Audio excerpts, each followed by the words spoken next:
The great hall of the Galactic Council was silent. 12 species sat in their designated seats, their forms ranging from crystalline beings that bent light into rainbows to floating masses of gas held together by magnetic fields. They had gathered to discuss a matter of grave importance. High Arbiter Vexton of the Corvani rose from his seat. His body was made of living crystal, ancient and wise, and he had seen civilizations rise and fall across 6,000 years. Today, he would propose something that had never been done before. "We must discuss the humans," he said, his voice resonating through the chamber like wind chimes in a storm. The other representatives shifted uncomfortably. They had all seen the reports. A young species on a small blue planet had begun to show troubling signs. They fought wars against each other with disturbing regularity. They consumed resources faster than any species the Council had ever observed. They polluted their own world while dreaming of reaching the stars. But none of that was why Vexton had called this meeting. "They adapt," he continued. "Where other species take 10,000 years to change, humans change in mere generations. Their technology advances at a rate we have never seen. Their cultures shift and evolve like water, finding new paths. They are unpredictable in ways that make them dangerous." Ambassador Crix of the Valith, a being of shifting shadows and pale light, leaned forward. "They have not yet left their own world. They pose no threat to us." "Not yet," Vexen agreed. "But our projections show what they will become. In 10,000 years, they will spread across their local cluster. In 50,000, they will rival the elder races. In 100,000 years, they will be unstoppable." The chamber erupted in whispered conversations. The projections were displayed for all to see, showing humanity's potential expansion across the galaxy like a spreading fire. "What do you propose?" asked the Meltheri representative, creature of living metal whose surface reflected the worried faces around the room. Vexen's crystals dimmed slightly. "Quarantine. Complete and permanent. We surround their solar system with a containment field. Nothing goes in, nothing comes out. They live, they grow, they fight their little wars, but they never leave. They never threaten the peace we have built. Is that not cruel?" Crix asked. "To cage an entire species for crimes they have not yet committed." "It is merciful," Vexen replied. "The alternative is war. Eventual, inevitable war. A conflict that could tear the galaxy apart. This way they survive. We survive. Everyone survives." The vote was unanimous. Within one standard year, the quarantine field surrounded Sol System. Monitoring stations were placed at the edge, staffed by rotating crews who watched the imprisoned humans go about their lives, unaware that they had been judged and sentenced before they had even known other species existed. 300 years passed. On Earth, humanity continued to grow. They fought their wars and made their peace. They built cities that scraped the sky and sent machines to explore their neighboring planets. They looked up at the stars and wondered if anyone else was out there, never knowing that someone had already answered that question and decided to lock the door. Commander Lisa Huang stood on the observation deck of Sentinel Station, humanity's most distant outpost. The station orbited beyond Neptune, a tiny speck of human defiance against the vast darkness of space. Lisa was 55 years old, with gray hair and eyes that had seen too much. She had served in the Space Force for 30 years, and she had thought she understood the universe. She had been wrong. "Show me again," she said to Dr. Elena Martinez. Her chief science officer, Elena, pulled up the holographic display. She was younger than Lisa by 20 years, with the kind of nervous energy that came from discovering something terrifying. "The barrier completely surrounds our solar system. It's invisible to our normal sensors, but once I knew what to look for, the pattern became clear. Someone built a wall around us, Commander." "A very old wall." Lisa stared at the data. The barrier was enormous, encompassing everything from the sun to the outer reaches of the Kuiper Belt. It was made of energy patterns the human science could not begin to understand. "Can we break through it?" "I don't know. But I found something interesting." Lena zoomed in on a section of the barrier. "There are gaps. Small ones, appearing at regular intervals, like maintenance hatches or observation points. Or doors for whoever is watching us." "Yes. Lisa felt something cold settle in her chest. Humanity had always asked if they were alone in the universe. Now she had her answer. They were not alone. They were prisoners. Who else knows about this? Just you and me. I thought you should see it first. Good, keep it that way for now. I need to think. Lisa returned to her quarters and sat in the darkness for a long time. She thought about her daughter back on Earth, about her grandchildren who were just starting school. She thought about the billions of people living their lives, making their plans, dreaming their dreams. All of them unaware that they existed inside a cage built by beings who had decided humanity was too dangerous to be free. The anger came slowly, building like a wave. Someone out there had looked at humanity and seen something frightening. They had seen potential, ambition, the endless human drive to grow and change and become something more. And instead of welcoming that potential, they had tried to snuff it out. Lisa began to write a message to Earth Command. Her words were careful, measured, hiding the fury that burned beneath them. She described the barrier, the gaps, the implications of what they had found. She recommended immediate action to study the phenomenon and develop a response. But in her heart, she had already decided what that response would be. Whoever had built this cage had made a mistake. They had trapped a species that did not accept limits. A species that had climbed out of caves and conquered a world. A species that had split the atom and touched the moon. A species that looked at every obstacle and saw only a challenge to overcome. They had tried to contain humanity. They had failed. Lisa finished her message and sent it into the void.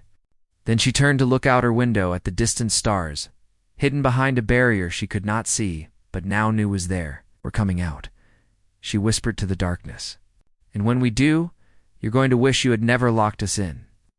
The stars twinkled silently, keeping their secrets for a little while longer, but not forever. Nothing stayed secret from humanity forever. That was what made them dangerous. That was what made them human. The news spread through. Earth's governments like fire through dry grass. Within weeks, every major power knew the truth. Humanity was not alone in the universe. They had been imprisoned by species who feared what they might become. Some leaders called for caution. The beings who built the barrier were clearly more advanced than humanity. Starting a conflict with them would be suicide. Better to study the barrier quietly and wait for an opportunity. Others disagreed violently. Admiral Patricia Cole stood before the United Earth Security Council, her uniform decorated with medals from 3 planetary conflicts. She was 62 years old. With a face like carved stone and eyes that had watched her husband die on Mars and her son burn in the Jupiter Station disaster, she had nothing left to lose and everything to fight for. We have been treated like animals, she said, her voice cutting through the chamber. Locked in a cage by beings who never gave us a chance. They judged us before we even knew they existed. They decided our future without asking our opinion. And now we are supposed to sit quietly and accept this? The debate lasted for months. In the end, Patricia won. Project Threshold was approved and funded. Humanity would find a way through the barrier, no matter the cost. It took 8 years. The breakthrough came from Dr. Samuel Park, a physicist who had spent his entire career dreaming of faster-than-light travel. He realized that the gaps in the barrier were not simply holes. They were resonance points, tuned to specific energy frequencies. The barrier was designed to let certain signals through while blocking everything else. Cannot overpower it, Samuel explained to the military leadership, but we can fool it. If we modify our ship's energy signature to match the resonance frequency, we can slip through the gaps like a key fitting into a lock. They built a ship. The Resolute was humanity's greatest achievement. A stealth vessel designed to be invisible to whatever sensors watched the barrier. Its crew of 50 was chosen from thousands of volunteers, one willing to die for the chance to see what lay beyond. Commander Lisa Huang was chosen to lead the mission. She was 63 now, the oldest serving officer in the Deep Space Fleet. Her daughter had begged her not to go.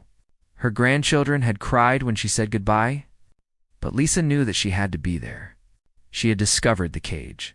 She would be the one to break it open. The day of departure was clear and cold. Lisa stood before her crew in the hangar bay, looking at their young faces, seeing the fear and determination that mirrored her own feelings. "We do not know what is out there," she said. "We do not know if we will return. But we go anyway, because that is what humans do. We explore. We discover. We refuse to accept limits. Whatever happens on the other side of that barrier, remember who you are. Remember what you represent. We are humanity, and we will not be caged." The passage through the barrier was tense. The Resolute shuddered as it approached the Resonance P. Oint. Its modified energy signature flickering on the edge of detection.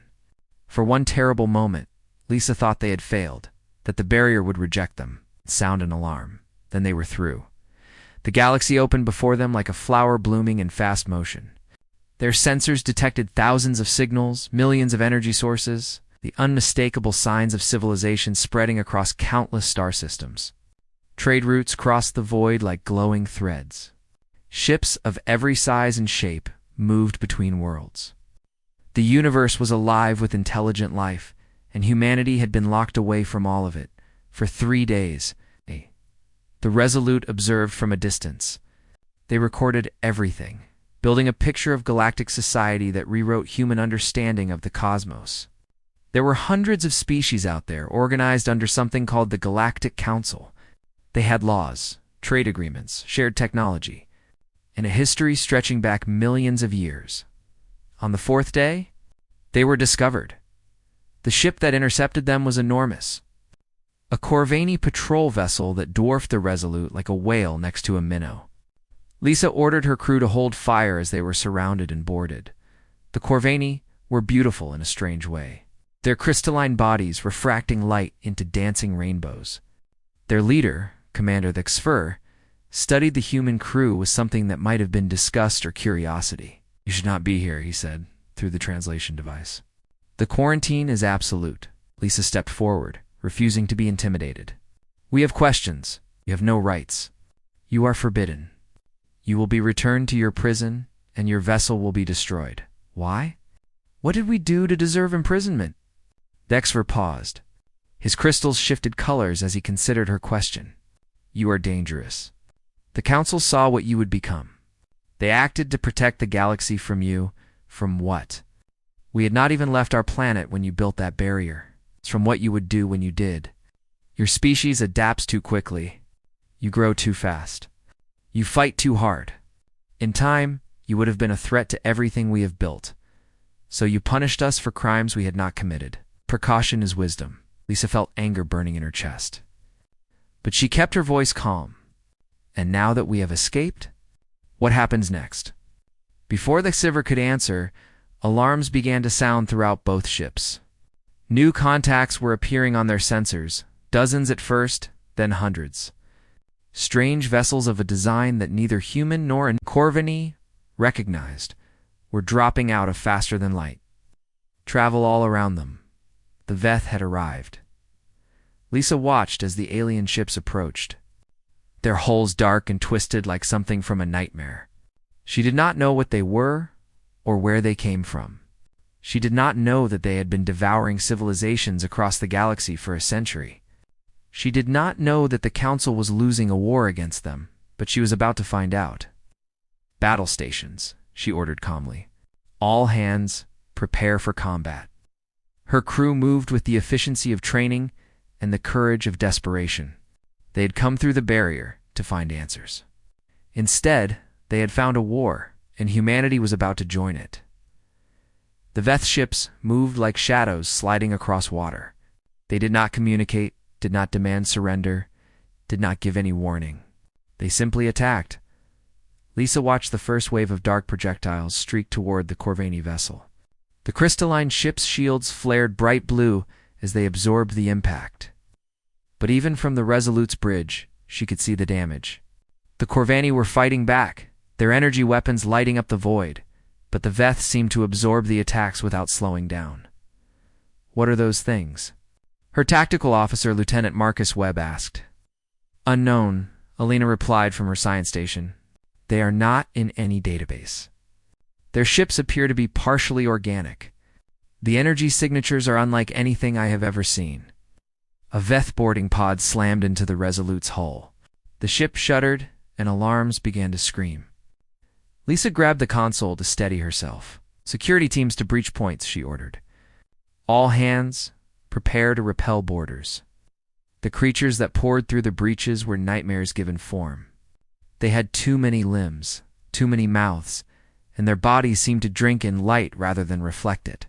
They moved with terrible speed, overwhelming the first defenders before anyone could react. Private Kevin Walsh was 20 years old. He had joined the mission because he believed in humanity's future among the stars. He died in the first 30 seconds of the boarding action, his body torn apart by creatures he had never known existed. He was the first human to die fighting the Veth. He would not be the last. Lisa grabbed a weapon and ran toward the fighting. She found her security teams falling back, their energy weapons seeming to have little effect on the attackers.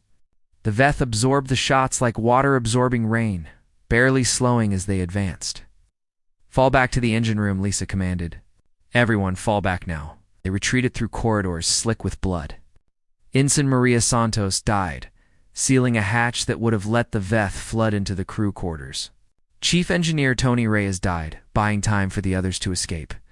By the time they reached the engine room, Lisa had lost 12 of her 50 crew members.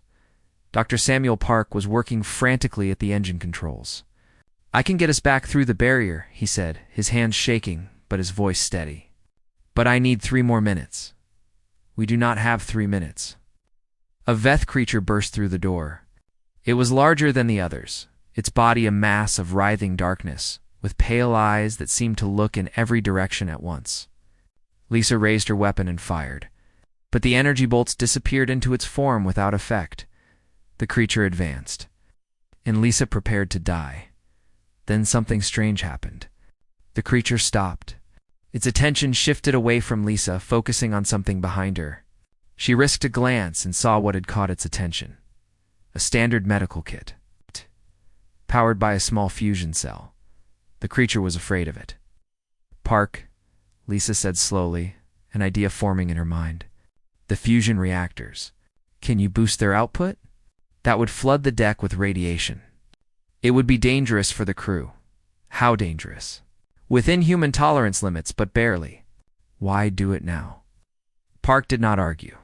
He was a scientist, and he could see what Lisa had seen. The Veth feared something about human technology, something that other species apparently did not have. The radiation pulse flooded the engine room. Lisa felt it wash over her like a wave of heat, making her skin tingle and her eyes water. But she stayed standing. The Veth did not. The creature screamed, a sound that was more felt than heard. Its dark form began to dissolve, breaking apart like smoke in a strong wind. It retreated through the door, its movements frantic and uncoordinated. Throughout the ship, the story was the same. Wherever the radiation pulse reached, the Veth fled or died. Within minutes, the Resolute was clear. Lisa leaned against the wall, her heart pounding. She understood now. Human fusion technology used a specific isotope configuration that the rest of the galaxy had abandoned centuries ago. It was dirty, inefficient, primitive by galactic standards. The other species had moved on to cleaner energy sources, but that dirty radiation was poison to the Veth. Get us home, Lisa ordered. We need to tell Earth what we have found. The Resolute limped back through the barrier. They brought wounded crew, salvage data from the Corvini vessel, and knowledge that would change the course of the war. Admiral Patricia Cole was waiting when they arrived at Sentinel Station. Lisa had never seen her look so intent, so focused. She listened as Lisa described everything, the barrier, the council, the Veth attack, and the discovery about human radiation. You're telling me, Patricia said slowly, that the council has been fighting these creatures for 100 years, that they have lost entire civilizations to them, and the whole time we had the weapon that could stop them, but they kept us locked away where we could not help. Yes, Admiral, they caged us while their galaxy burned. They were afraid of us. They thought we were the threat.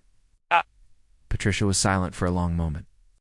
Her face was unreadable, but Lisa could see the thoughts moving behind her eyes. The Admiral had lost too much to be surprised by injustice. But this was something else entirely.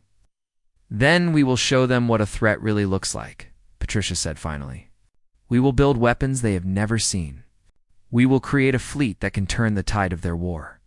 And then we will go back through that barrier, and we will make them understand exactly what they locked away." Lisa nodded. She thought of Kevin Walsh, of Maria Santos, of Tony Reyes, of all the crew members who had died fighting an enemy they had never known existed. "What about the Council?" she asked. "They tried to imprison us forever." Patricia smiled, and there was no warmth in it. "When we save their galaxy, they will have to look us in the eye and thank us. That will be punishment enough." The work began immediately. Earth had a new purpose now, a reason to build and grow and fight. The cage was broken, and humanity was coming out. The galaxy was about to learn what fear really meant. Earth transformed in ways that would have seemed impossible a decade earlier. Every factory, every shipyard, every laboratory turned toward a single purpose: building a fleet that could fight the Veth and win. The quarantine barrier still existed, but it no longer mattered. The Resolute had proved Attic could be crossed, and soon other ships followed. Human vessels slipped through the gaps, carrying scientists and engineers who studied galactic technology and brought that knowledge home. Within 2 years, humanity had developed radiation weapons that could devastate Veth swarms from a distance. Within 3 years, they had built ships that combined human power systems with galactic shields and sensors. Within 5 years, the human defense fleet was ready. 50 warships launched from Earth orbit, their hulls gleaming with promise and threat. They carried crews of thousands, each one trained for combat against an enemy that had terrorized the galaxy for over a century. At their head flew the flagship Defiance. Commanded by Admiral Patricia Cole herself, the galaxy watched with a mixture of hope and terror. The species that had been locked away for 3 centuries was coming out, armed with weapons that could do what the Council's technology could not. Hi. Arbiter Vexton came to meet them. His ship was old, its crystalline hull cracked and worn from battles against the Veth. He was ancient now, his light dimmed by age and defeat. When he faced Lisa Huang in the communication chamber of Sentinel Station, he looked like a being who had lost everything and knew it. "You were right to fear us," Lisa said. She was 70 now, serving as Earth's chief ambassador to the galaxy. Her hair was white, her body tired, but her eyes still burned with the fire that had driven her through the barrier. 20 years ago, Vexen-S crystals shifted in patterns of sadness. We saw what you could become. We did not see what we would need in now. Now I come to ask for help. The Veth have breached our core territories. 3 of the elder races are nearly extinct. Without your weapons, without your ships, the Council will fall within 10 years. Perhaps less. Lisa studied him carefully. This being had proposed her species' imprisonment 300 years ago. He had looked at humanity and seen only a threat to be contained. Now he stood before her, broken and desperate, asking for the help he had once feared. She could refuse. Many on Earth wanted exactly that. Let the Council burn, they said. Let them suffer the consequences of their arrogance. They caged us while they needed us. They deserve what is coming. But Lisa thought of Kevin Walsh, dead at 20, fighting an enemy he had never known existed. She thought of Maria Santos, sealing a hatch with her own body to save her crewmates. She thought of all the humans who had died since the Resolute's first journey, sacrificing themselves to protect a galaxy that had tried to imprison them. What would their deaths mean if humanity simply watched while civilizations fell? "We will help," Lisa said. "But not as servants. Not as weapons to be used and discarded. As equals. The Council may not accept, then the Council will fall alone. That is the choice." The negotiations lasted 3 months. There were species who refused to accept humans as equals, who still saw them as a threat to be contained once the Veth were defeated. Those species found themselves isolated, their objections overruled by the desperate majority. The treaty was signed in the Hall of Unity, a space station built at the intersection of 100 trade routes. humanity joined the Galactic Council as a full partner. The first species in history to achieve such status without centuries of probation and testing. The counteroffensive began immediately, Admiral. Patricia Cole commanded the combined fleet. 50 human warships, 300 council vessels, and thousands of smaller craft from a dozen species. They met the Veth at the Karathi system, where the creatures had established a major staging point for their invasion. The battle lasted for 18 hours. Human radiation weapons tore through Veth formations that had been invincible against Council technology. Council ships provided support and cover, their shields protecting human vessels while they recharged their weapons. For the first time in a century, Veth were not just stopped, but destroyed. Patricia watched from the bridge of the Defiance as the last Veth ship broke apart under combined fire. She was 73 now, her body weakened by years of radiation exposure from the weapons she had helped develop. Her doctors had told her she had months left to live. She had decided to spend those months fighting. "Signal all ships," she said, her voice steady despite her exhaustion. "The system is secure. Begin rescue operations for survivors." The war continued for 5 more years.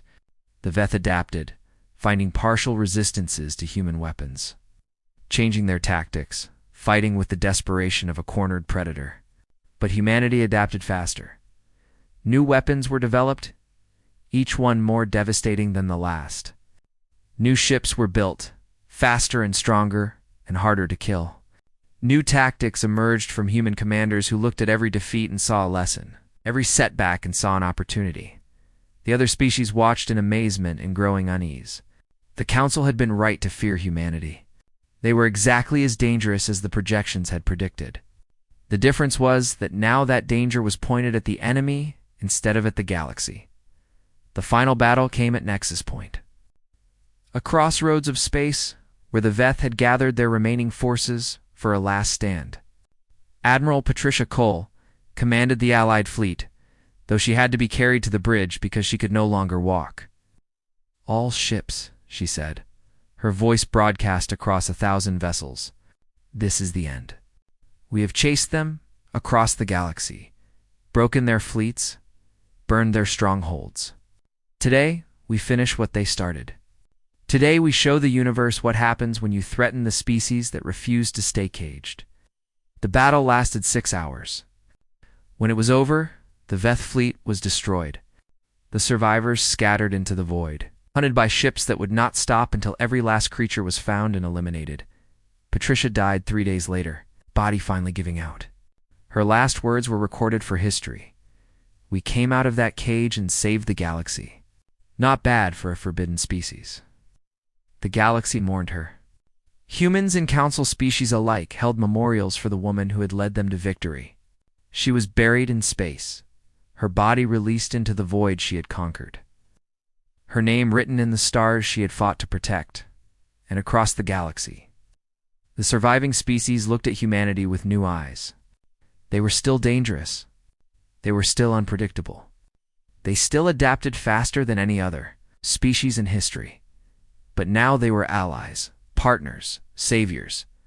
The Council had tried to cage them, and humanity had broken free and saved everyone. It was a lesson the galaxy would never forget. 20 years had passed since the Battle of Nexus Point, and the galaxy had transformed in ways that would have seemed impossible during the dark days of the Veth War. Human ships now traveled freely between 1,000 worlds, carrying trade goods and passengers and ideas. Human engineers worked alongside Corvani architects to rebuild cities devastated by a century of conflict. Human doctors developed medical treatments that extended lifespans and cured diseases that had plagued species for millennia. Human artists and musicians spread their works across the stars, finding audiences hungry for stories told from a perspective unlike any the galaxy had known. And at the heart of the new Galactic Council, humanity held a place of honor that would have seemed absurd to the beings who had voted to imprison them 3 centuries ago. Lisa.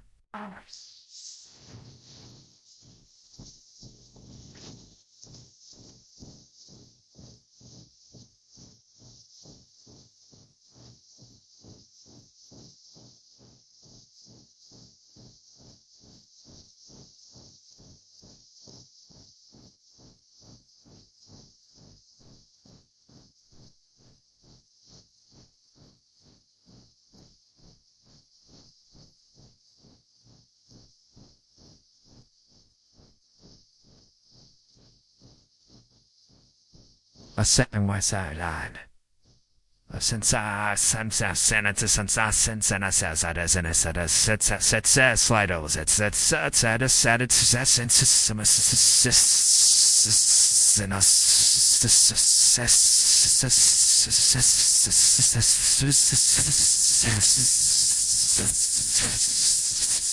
when the cherry blossoms were blooming and the sky was clear and blue, she was 93 years old, her body worn by decades of service and radiation exposure. Her mind still sharp, but her strength fading day by day. Her granddaughter Catherine met her at the spaceport. Catherine was 32, with her grandmother's eyes and her grandmother's stubborn determination. She had recently been appointed as Earth's representative to the Council Assembly, the youngest person ever to hold the position. "They want to build a memorial," Catherine said as they drove along the coast, "to all the humans who died in the Veth War. They are calling it the Monument of Emergence." Lisa smiled slightly. "That is a fancy name. Council wanted to acknowledge what we did, what we sacrificed, what we gave." Catherine glanced at her grandmother. "Yes, what we gave." They stopped at a hillside overlooking the Pacific Ocean, the same place where Lisa had played as a child. Before she ever dreamed of stars and barriers and wars fought across the void, the sunset painted the water in shades of gold and crimson, and the sky stretched out forever, clear and bright and free. "What did we give them?" Catherine asked after a long silence. Lisa thought about the question. She thought about Kevin Walsh, dead at 20, the first human to fall fighting the Veth. She thought about Maria Santos and Tony Reyes and all the others who had died on the Resolute. She thought about Patricia Cole, who'd led fleets to victory and died knowing. She had changed the course of history. She thought about the billions of humans who had lived and died inside the cage, never knowing they were prisoners, never knowing what waited for them among the stars. "Hope," Lisa said finally. "We gave them hope." They had been fighting alone for so long, watching their civilizations fall, watching their friends and families die. They had started to believe that the Veth could not be stopped, that the end was coming and nothing could prevent it. And then we came through the barrier, this dirty radiation and all. They saw us fighting creatures that had destroyed their best weapons. They saw us winning. And suddenly, they remembered that victory was possible. Catherine nodded slowly. The sun was touching the horizon now, sinking toward the water like a falling ember. "The Council was afraid of us," she said. "They looked at humanity and saw something dangerous, something that needed to be contained. They thought they were protecting the galaxy by locking us away. They were not entirely wrong," Lisa admitted. "We are dangerous. We adapt faster than any species they had ever encountered. We fight harder, push further, refuse to accept limits that other species treat as natural laws. They saw that potential, and it terrified them. But we were not what they feared. No, they thought we would come out of that cage as conquerors, destroyers. They imagined us sweeping across the galaxy, crushing everything in our path, becoming the very threat they had tried to prevent." Lisa paused.